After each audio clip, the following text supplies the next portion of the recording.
Thank you very much. Pleasure to be here, and thanks to all the panelists, for joining us today. Since we have a short, kind of a panel, and you can see the time ticking there, we'll try and get to the key points very, very quickly. And for people who are standing and wondering, if you want to join this panel or not, let me tell you that there's a big surprise at the end of this panel. So if you want to come back and join us, it'll be great. So, India has spent close to 1.22 lakh crores in CSR over the last 7 years. Right? So that's a big amount. It's a few billions of dollars. At the same time, the GST collection last month was about 1.5 lakh crores, right? Which basically means, for a country like India, even though a lot of CSR money is coming in, just putting it in projects and doing it in an operational mode may not actually solve the problem. So then the question comes, what is the role of this capital? Can it be used for more catalyzing impact, catalyzing change, rather than actually just to deliver projects? I think in some cases, projects are necessary. But if all of it just goes in projects, then we will probably need a much, much larger, maybe we have to increase it from 2% to higher, which I don't know if corporates would kind of like that. So then how do we kind of leverage the 2% in a much more structured way? And one of the I think, business cases we want to make today, for CSR as part of this panel is whether that money can be better utilized for finding solutions for the problems, that this sector kind of faces. And the previous panel touched upon a lot in the climate sector or the environment sector where you need those solutions. And we have, somebody like Uttam here who's going to talk about some solutions they already have. But the real key here is, should we use CSR and how CSR can be used to actually bring more innovation to the impact sector, thus also creating a more self-sustainable kind of a model, right? And that's really what we're here to, in some sense, discuss. And we're seeing, at Sattva that more and more companies, given that companies understand innovation very well, understand business creation very well, they are actually able to play a much more effective role in this part of the social impact world. And they can bring a lot more than just money, into this, part of the sector. So, Sapna, maybe starting off with you,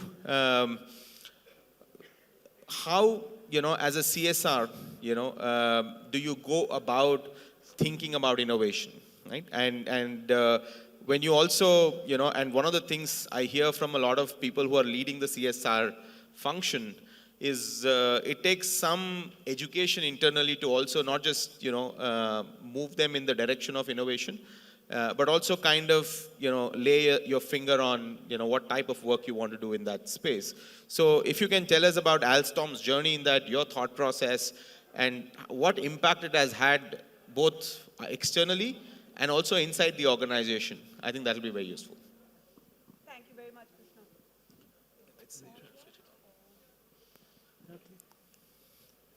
Everyone can hear me now? Yeah. Okay, perfect. Krishna, before I start, I think just for the audience, I'll quickly introduce, what the company does. So Alstom's a world leader in sustainable mobility and sustainable transportation. We're a French company headquartered in Paris. And with a fairly large footprint in India, we like to believe that every metro in India has something from Alstom. So, those of you who've used the Delhi metro to get to the location today, the Delhi metro has been built by us. The rolling stock has been supplied by us. And likewise, we're currently building the metros in Bombay, in Lucknow, Kochi, Chennai, and in a lot of other places. And the ambition is to kind of take that further, right? So that's a little bit about the company. Now, I'll address the question in two parts. Krishna, I think one, innovation as a subject is something that, is naturally a part of the company's DNA. We see ourselves, our vision really is to be leaders in sustainable mobility. We want to do everything. And, just the previous panel spoke about climate change and the transport sector. 27% of global emissions come from the transport sector. So obviously, as a leader in the sector, we want to do our bit in the acceleration of sustainable mobility in the countries in which we operate. So obviously, the company has a natural appetite for innovation. Like we are setting up innovation stations globally. which basically are designed to kind of interact with the startups, with universities, the broader ecosystem to accelerate sustainable mobility, because we know for a fact that while we are doing our bit, we can't get there alone, right? Now let's come back to India. Now obviously I think, India's a little unique where within the remit of CSR itself, we have certain opportunities to invest in the innovation space. And about a couple of years ago when we came across like a corpus of money, and I think like I always like to say that sometimes it's good when companies don't have a lot of time to decide and need to act quickly, which is what happened to us, because Alstom completed the acquisition of Bombardier in early 2021, and in about 2 months, we had some unspent CSR money, and we were just called upon to commit those monies in about 2 months. And we're like, okay, what kind of projects can we look at, beyond the ones that are investing in the spaces around our factories, around, education, healthcare. Not that we say that these themes aren't important, we would continue to invest in these themes. But what can we do differently, and can we potentially bring in some form of innovation in what our core brand promise is, which is promising the world sustainable mobility and the acceleration of sustainable mobility, right? So that's where the search started, Krishna, which is where I think, Sattva also came in and helped us narrow down to a program that we are now currently in the midst of doing with IIM Bangalore through the NSRCL, where we are investing in startups that are actually working in the space of sustainable mobility. So across the value chain, whether those are EVs, whether they are working on battery solutions, whether they are working on other problems in the mobility space, because trust me, India has plenty. Like there are last mile connectivity issues, there are issues about women's safety in public transport, there are issues about paths to metros not being great. So there are plenty of areas that we could potentially look at. And we have, it's like we're right now, I think about a year into that program. We've just about reached a phase where we've shortlisted 14 very, very interesting early stage startups working in this space. So very early days in the journey for us, but we are happy to see how we can actually carry that innovation DNA forward in our CSR portfolio, because somewhere this marries business interest with societal interest. India has mobility issues to solve. We as a company want to make a difference in sustainable mobility, and if we can actually bridge that gap through funding incubation cells or startups working in the space, then we would be more than happy to do so. And like while we are still in early stages of evaluating the impact that this can have, I'm glad the company actually took a risk in investing it. And at least for us, like I didn't find a lot of resistance from our management, which is a combination of things. One, that like the company is intrinsically geared to invest in innovation. We like that space and we want to. And I think it was a calculated call, because we knew that we were taking a bet perhaps on just 25% of our portfolio. It's not that that's the only space that we look at investing our entire CSR money in. But I think we took a calculated bet, and so far it seems to be going in the right direction, Krishna. Wonderful. And has that, Sapna, one sub-question, because I think what I'm picking as an interesting thread here is you picked an area to fund which is very close to who you are. Yeah. I think that has created, probably you can now bring more value, to the innovators as well, potentially. The second, I'd love to know what has been the reaction internally, is it creating more excitement within the company about CSR now that you're doing something in sustainable mobility?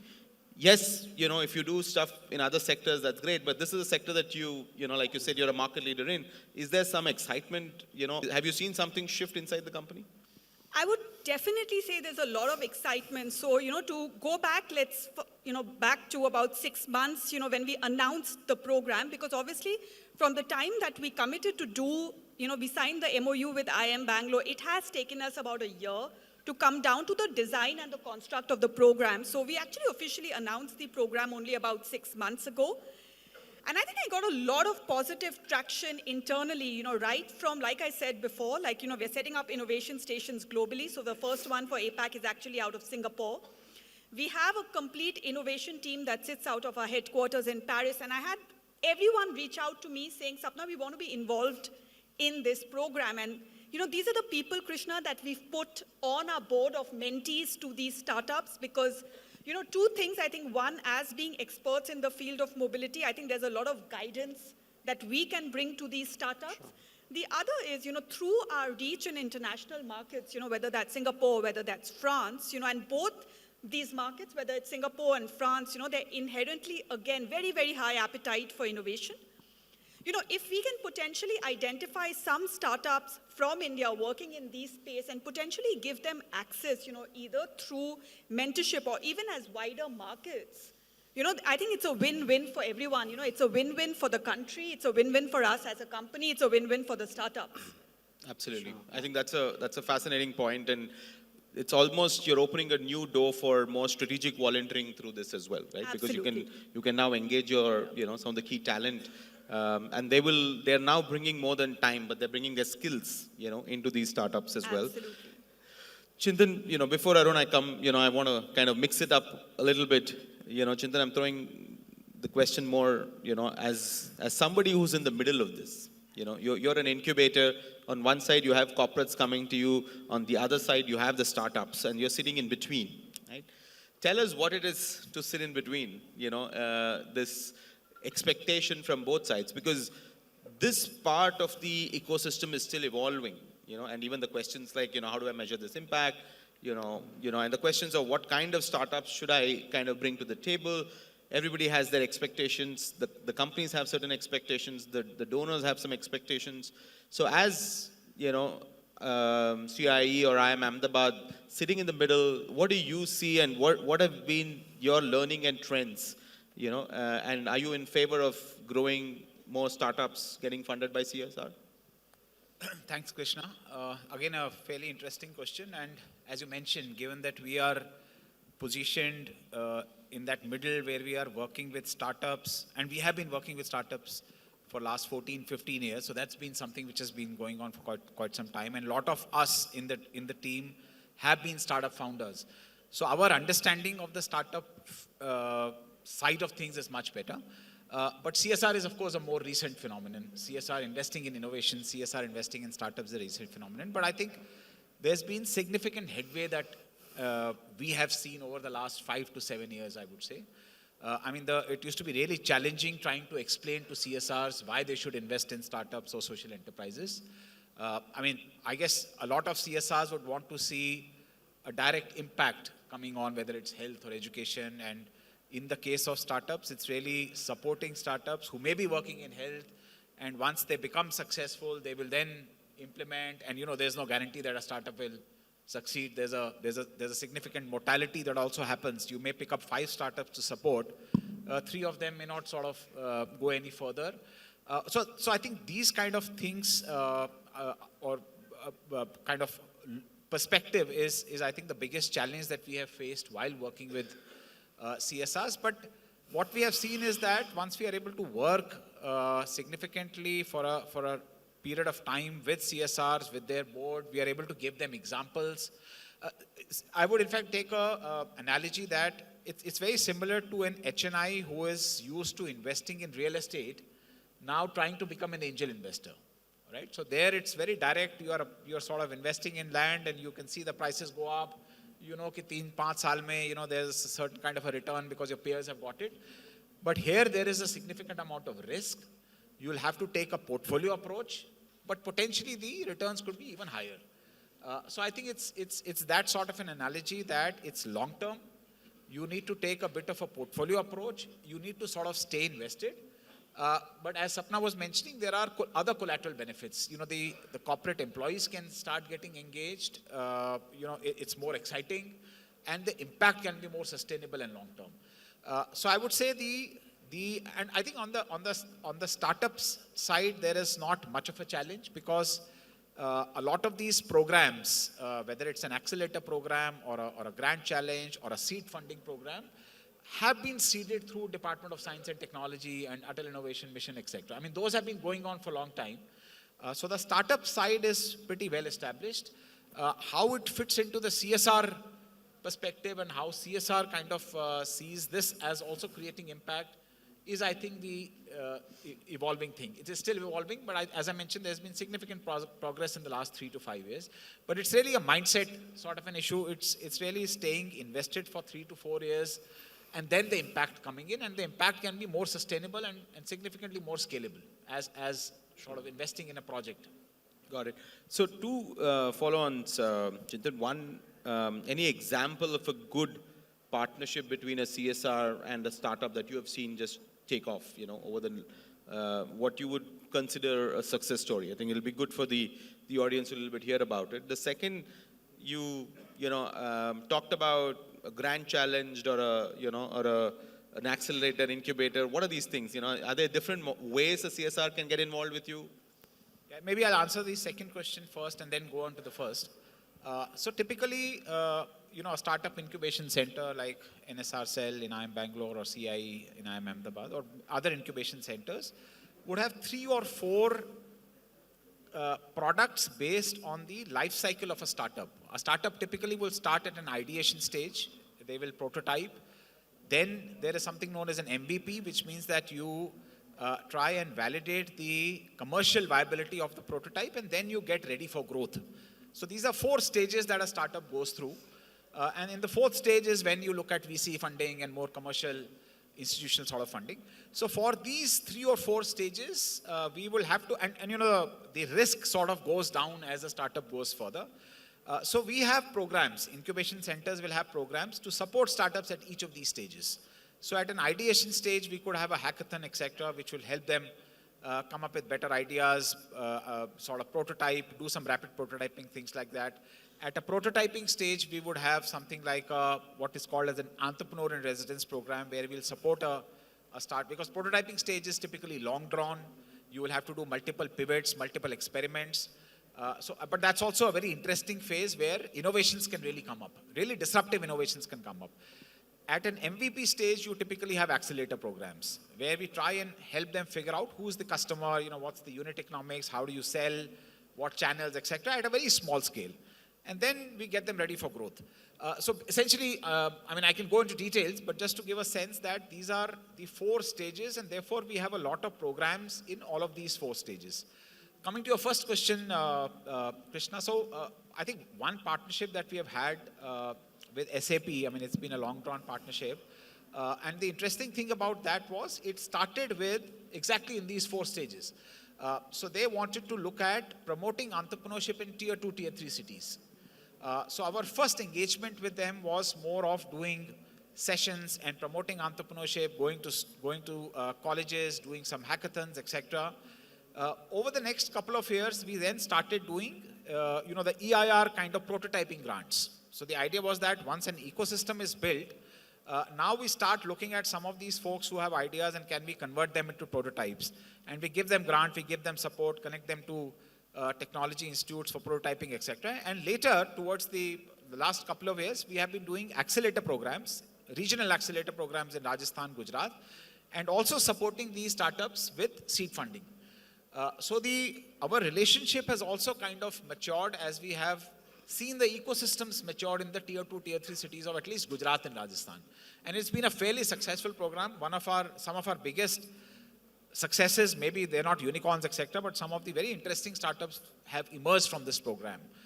One quick example I'll take is a startup called Desi Hangover. It's based in Maharashtra, but they have some back-end kind of clusters in Gujarat, Rajasthan also that they're developing. So that's why we took them as part of the program. So these folks are essentially looking at using the Kolhapuri chappal and creating some interesting international designed sandals and shoes out of it. So we supported them under the program, did mentoring, etc. And now they are essentially selling to multiple retail chains, so on and so forth. And they have created these clusters in Maharashtra where a basic amount of processing can be done. So a very interesting scalable model. They are in fact one of the first companies to do a co-branding with Fab India. Fab India generally doesn't do co-branding unless it's so that's just one quick example. And I think that also talks about how, and I'm guessing the amount of money that went into a startup, was not very much. But I think the impact that it has created and continues to create, because it's on a sustainable model, is much, much higher. And that's the opportunity for CSR to kind of come in. And even the first point that you mentioned, that for a CSR, there are many things you could do, in the incubation space. You could do it at very early stage, you can do it at product, you can do it at a, acceleration stage, you can do it as a grand challenge, depending on what you want from a brand perspective, engagement with your employees perspective, and things like that. So thanks for that, Chintan. Arun, now, AT&T, tech innovation, kind of they go together. For a long time, AT&T has been, associated with innovation. Sure. And I'm guessing, hence, there's a lot of focus on innovation in your CSR as well. So what have been some of those, kinds of projects that you have done in tech innovation, and what kind of projects have you supported, and what has been your journey like? What have been some of the learnings and key things, insights that you can tell the audience? Sure. Great question. Thank you, Krishna. And first of all, thank you for having me here. It's a great honor to be on the stage, and it was fascinating listening to Sapna and Chintan. So as far as we as AT&T are concerned, we tend to look at our CSR initiatives in India like a three-legged stool, right? So the first leg of the stool is, of course, funding. And there we try and stay close to our knitting, which is technology. So we try and look for innovation-led, technology-led projects to fund. So that's number one. The second leg of the stool is what I would call technology assistance. Since we are a technology company and we have a real significant base of technology skills inherent based in India, we would like to bring those skills and expertise to bear on the projects that we fund. So with all humility, I would say that we know a little bit about telecoms, AI, ML, AR, VR, and IoT, and we would like to bring those skills to bear on the projects that we get involved in. And the third leg of the stool is employee volunteerism. So this is where employees on a voluntary basis go out and, get involved, spend their time, energy, expertise. So the idea is that when you look at the CSR initiative in totality, as far as possible, we want to bring all the three legs of the stool to bear on our engagements. So we fund technology-led projects. In those, we try and assist with our technological expertise. And when that happens, automatically our technology teams get involved on a voluntary basis. Very nice. To sort of further those projects. And that's worked very well with us. So, give a couple of quick examples. We worked very extensively with Eye Research Institute and hospital. And the problem that they were trying to solve was, how do you get out in the field in remote rural areas for screening of eyes? And this was with a view to how do you do an early detection of diseases like glaucoma or diabetic retinopathy or cataract, for example. Wow. So the issue here is that in developing countries, these things actually, they are not detected early enough, and that leads to problems. In fact, I was told by an expert that 75% of the blindness in the world is actually avoidable by early detection. Take the case of glaucoma, for example. Glaucoma is something that sort of creeps up on you unnoticed. And once glaucoma affects you, all you can do is, by medical intervention or surgical intervention, stop it where it is. There's no cure for glaucoma as such. And if left unattended, it can lead to blindness, which is non-reversible in a sense. But in countries like India, think of the rural environment. They have no access to screening capacities, or they can't just go into a screening center or an eye hospital. That would mean traveling to the city, and for someone it might mean losing that day's wages and having to go hungry on that day.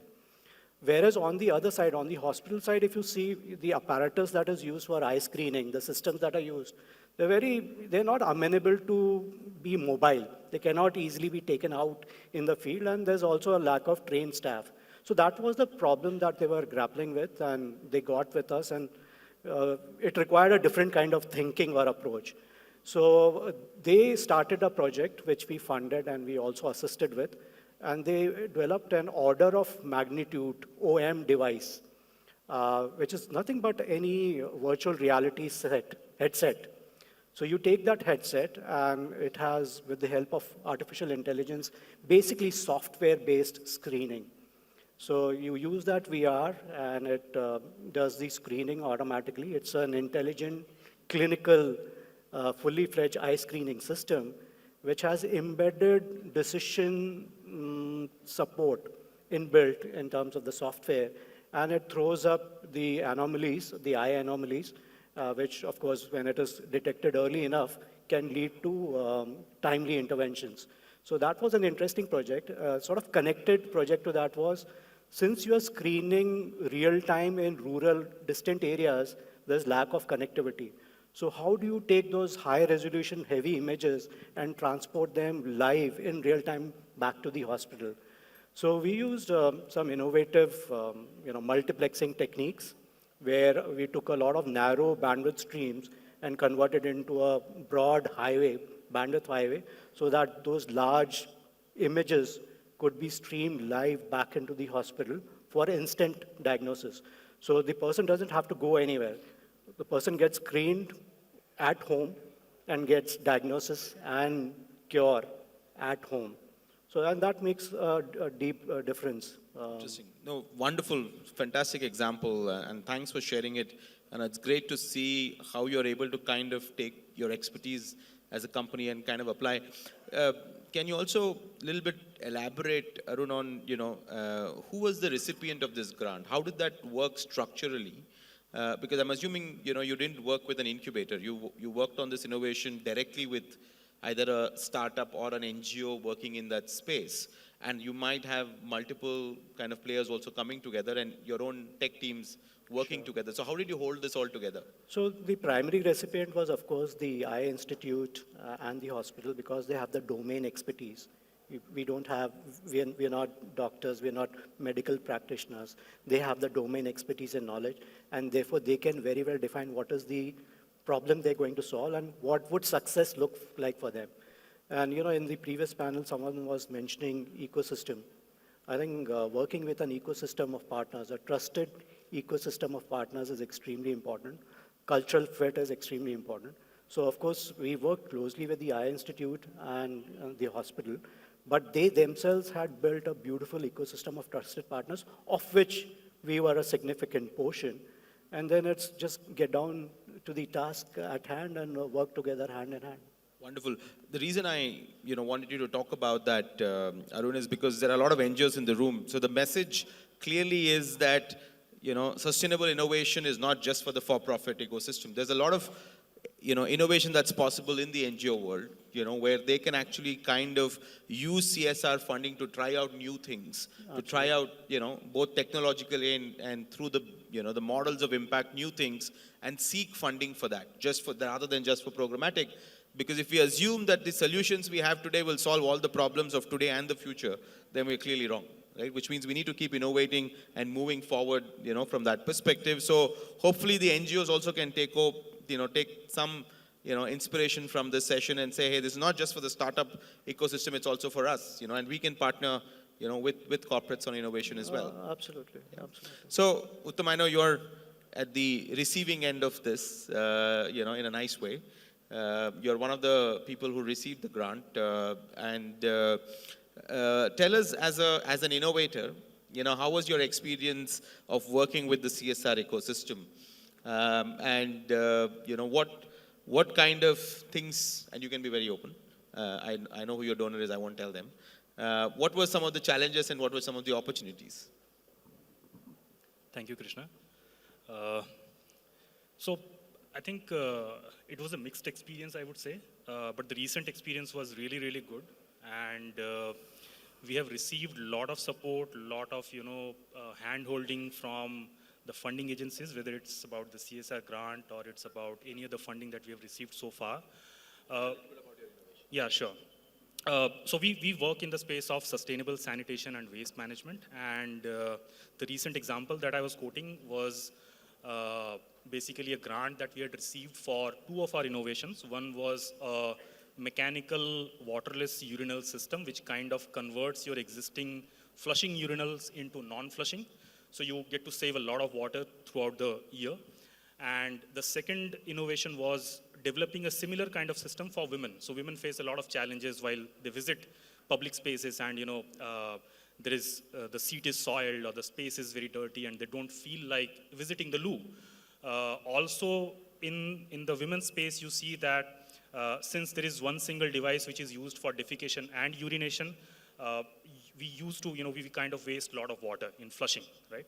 So it was proposed to solve both of these challenges, as to reduce the amount of flushing as well as reduce the UTI infections that happen. Now, the grant was to kind of support these two innovations. One, the men's urinal, the men's waterless urinal was at a very mature stage where we had kind of commercialized it a little bit. We had some buyers, we had some clients already with us. The idea there was to, can we scale it up to a different level? Can we reach out to every city in the country, or maybe, explore the international market and try and see what kind of opportunities are lying there? The women's urinal was at a prototyping stage that you were mentioning. And in fact, the challenges was more at that space, because that's kind of an experimental stage. The product is not matured. We don't know how it will take the shape and how it will come out, and once the prototype is done, because prototyping happens at multiple levels. So you come up with something, you do a little bit of prototyping and test it out, and then come back and see whether it has worked or what kind of feedback you're getting from the market, and then do a couple of more revisions. So it's a lot of experimentation stage that happens. And I would say any kind of funding kind of faces a challenge in that particular stage, because it's a complete risk. You don't know whether it will succeed in, or take its shape as you want it to be. It was not even, it was like a pre-manufacturing stage, I would say. So in terms of hand-holding, there was a lot of support that we received, whether it is about flexibility of how we can utilize the money. I mean, we were given a lot of flexibility on spending it on manufacturing, spending it on filing IPRs, protecting the patent, even on trying out acquiring new channel partners or distributors, I would say, to kind of strengthening the channel partner network in different cities and different geographies. Challenges, yes, there were a lot of challenges. One of the primary challenges that I mentioned was about this prototyping experiment. Second challenge was, of course, as we all agree, how do you kind of measure the impact? Specifically when you are trying to prototype and experiment, and you're not sure whether it will work or not. So how do you measure the impact? How do you create the matrix of how to measure it, right? And next challenge was, and in fact, this was something that I was discussing yesterday with some of the speakers, that how do you, include maintenance and operations as part of these grants and CSR funds? Most of the times what happens is, we kind of fund something, we implement something, and then we forget, right? We measure the impact, कि इसने इतने lives को impact किया, this has touched so many lives, and for example, this waterless urinal. One of the measuring impact can be how many liters of water it has saved. But how do you fund that maintenance part? Because most of the cases we have seen that, in fact, this is one of the things that most of us would know, the Swachh Bharat mission, right? A lot of feedback came in that toilets implement ho gaye, but people are not using it because it's not maintained. It has been used as a storage house. So how do you include that aspect in the grant or in the CSR fund is one of the challenges that I think we all face. Uttam, so I think, again, you're bringing two things. One, the flexibility of how to use this money is very critical. So if you're coming in to fund innovation as a CSR, keep that in mind, that you have to be flexible, which, when you're doing a regular project, you're fine, you have an LFA and you have a little bit of a plan, but yahan pe, you may not be able to kind of do that. The second, you're talking about is that looking at it not just about funding innovation, but thinking about the entire life cycle of the product, and kind of incubating it in a true sense, and not just doing it for just those 2 years, and walking out, but how do you kind of think about it long term, and hence work with the entrepreneur or the innovator to make it more sustainable? Because if these innovations are not sustainable, then again, you're back to the same problem of, why are we kind of, funding this? I know we have, last 5 minutes, I want to get some quick insights again, from this group. Sapna, from your perspective, what in the next 3 years, 5 years horizon would you like to see in the intersection of CSR and innovation? And what, in some sense, request or advice do you have for your fellow CSR counterparts, to get there? Okay, so maybe I think, like just drawing on my experience in terms of, like having the appetite to invest in innovation and not necessarily the knowledge of a lot of people and a lot of organizations, institutions who are working, in that space that marries the two, the CSR bit, the CSR world and the startup world, right? So somewhere, and I think, like Krishna, we discussed this with Sattva at some time in our dialogues that like a marketplace that puts in touch, like worthy causes with donors, right? Definitely, I think, like more movement in that space to be sure, because, I know that 2 years ago when I was looking for someone to invest with, my knowledge only went to the IITs and the IIMs of the world, right? But I know since in the last 2 years, there are a lot of other institutions, Chintan, yours being one of them, that are working in this space and can therefore help corporates, right? So I think somewhere we need to connect these two worlds better. Remind me the second question. What Krishna. advice or request you have to your fellow CSR counterparts on getting there? I would say, like take a bet, and I think it needs a lot of dialogue and convincing internally, because I know like I had it slightly easy because like I said, for us when we had these funds, we were also time crunched to spend it. So maybe not everyone on my advisory committee took as much time to kind of review it. So I got lucky there. But I think in general, all of us as corporates, I think have a certain responsibility to, like think of CSR beyond just, the standard breadth space and look at innovation as a worthy space to invest in, and knowing that, like investments in that space will not necessarily help you meet your KPIs the best. I know for a fact that our project with IIM Bangalore will not necessarily be the best for my internal KPIs, whether those are volunteering hours, whether those are beneficiaries impacted or all of that, right? But if you take a portfolio approach to the construct of your CSR programs, and just see maybe 20-25% as a space that you could potentially fund in innovation, and married to, like at least as a corporate, close to what your brand promise is, wherever you're possibly creating the most waste, wherever you see challenges depending on, what your brand vision is. If I think, like the entire ecosystem, all of us come together and do that, like even in mobility, for example, I know I alone and, Alstom's funding of startups in the mobility space alone is maybe not going to create the quantum of change that we need, that the country needs, right? So if all of us, I think, do it together, I think, we'd have more profound effect. Sapna, thank you. Arun, building on that, quick 30 seconds, how can the corporate world collaborate on innovation for good? So I think, first of all, to add on to what you just said, I think there are 4 or 5 constants, principles. One is we talked about building trusted ecosystems. I think cultural fit and like-mindedness is extremely important when partners come together. The other thing I would like to say is innovation is not some big bang stuff coming out of laboratories.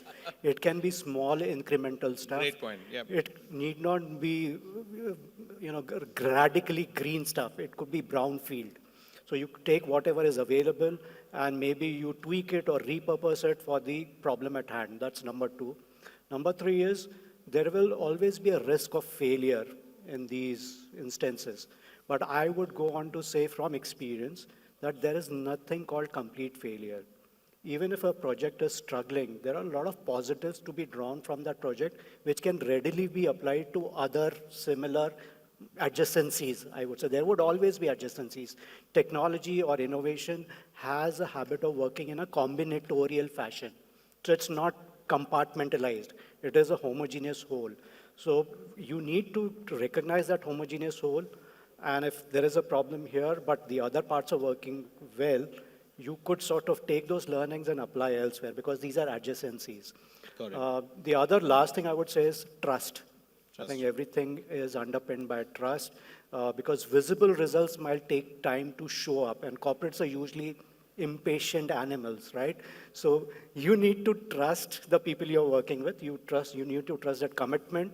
You need to trust their processes, methods, but you need to verify. This is where the role of the CSR committees come into play, where they need to have an active oversight on what milestones are being achieved. Can we provide course correction, so on and so forth. But trust, but verify. Yes, that's what Wonderful. I would say. So I think we're, it says time's up on the screen. So we'll start to wrap up on this. What is very clear is that for the social impact, to leapfrog, I mean, we can continue to do what we're all doing, but for us to find new solutions and kind of leapfrog some of these solutions, go faster, innovation is key. Be it non-profit, be it for-profit, be it incubator, startup, everybody, has to kind of work together. And I think what is also clear is for a CSR to have a portfolio, within your CSR budget on the innovation, piece. It could be again with the for-profit incubator / the non-profit ecosystem. Try something new, push the envelope, move it to the next level. We're now, working with the Atal Innovation Mission, and very soon you'll see a playbook coming up from us and AIM together on, how CSRs can, all the best practices of who's funded and how that can be actually done better as an ecosystem, and hopefully a marketplace coming out of it. And with AIM also coming up with clear metrics on how do you measure. We didn't get to the topic of measurement, but how do you measure impact of this? So, watch out for that, and a series of podcasts from CSR heads who've been funding innovation very soon as well. So CSR Box, thank you for the opportunity, really appreciate it, and a big round of applause to all the panelists. Thank you, panel. Thank you all of you.